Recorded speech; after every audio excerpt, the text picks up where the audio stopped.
today submitted my resignation as Secretary of Defense. It's been the greatest privilege of my life, to lead, and most important, to serve with the men and women of the Defense Department and support their families. I am immensely proud of what we've accomplished during this time. Chuck Hagel was the only remaining Republican member of the Obama administration inner circle. The key word there being was, as he was asked to resign by the president and apparently handed over his walking papers with very little delay.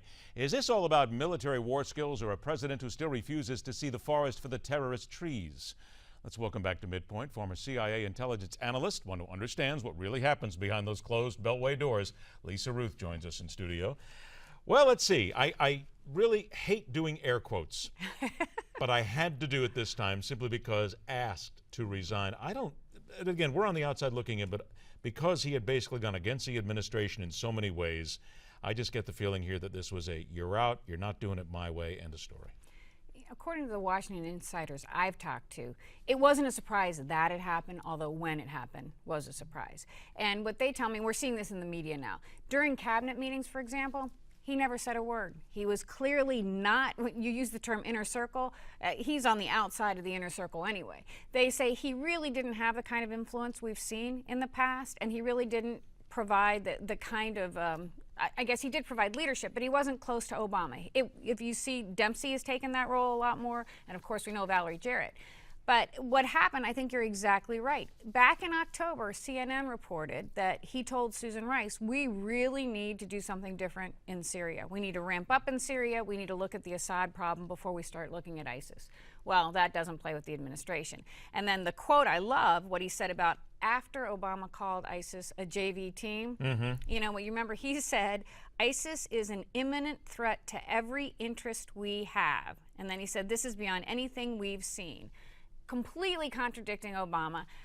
Obama is not somebody who says, I'd love to hear your point of view. You know, I think this is clearly he's doing it his way. The last 2 years are going to be all about Obama. So how then, in the opinion of those you've spoken with, and in your own, of course, how does this end change our military strategy now moving forward with him out and the president basically surrounded by sycophants? What is interesting is they do believe we're still going to see a military change. And it's just the question of he's going to do it without anybody else questioning it or anybody bringing things up.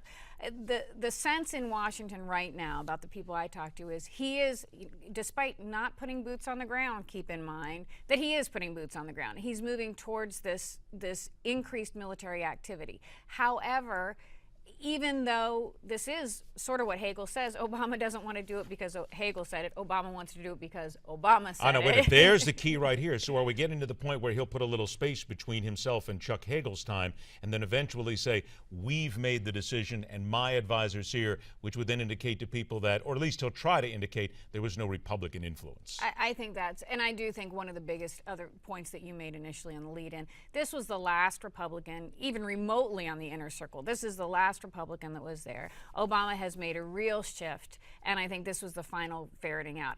People I talk to tell me Hagel, like him, don't like him. A lot of military people are upset with the downsizing of the military that he oversaw. However, they say, gosh, what a smart guy. You know, even if I disagree, he was a really smart guy. My concern is when you remove that. Not that there aren't other smart people in the cabinet in Washington, but removing that resource just because they have a Republican sticker on him. It puts a better buffer now here for the president, too, because now that he has everybody sitting on his side saying, no boots on the ground, no attacks here, nothing, he can now fall back on that and say, we are unanimous in our decisions, correct? Absolutely. And I think what will be interesting is watching Dempsey, because if you remember, Dempsey also made an error of telling the truth originally and saying that ISIS was a big problem. He pulled way, way back on that. And you've seen now since then, he has not come up against the administration. My sense is he will fall very quickly in line because it's going to be, as you say, we are unanimous. My advisors say, all my generals say, I don't have anybody saying anything differently.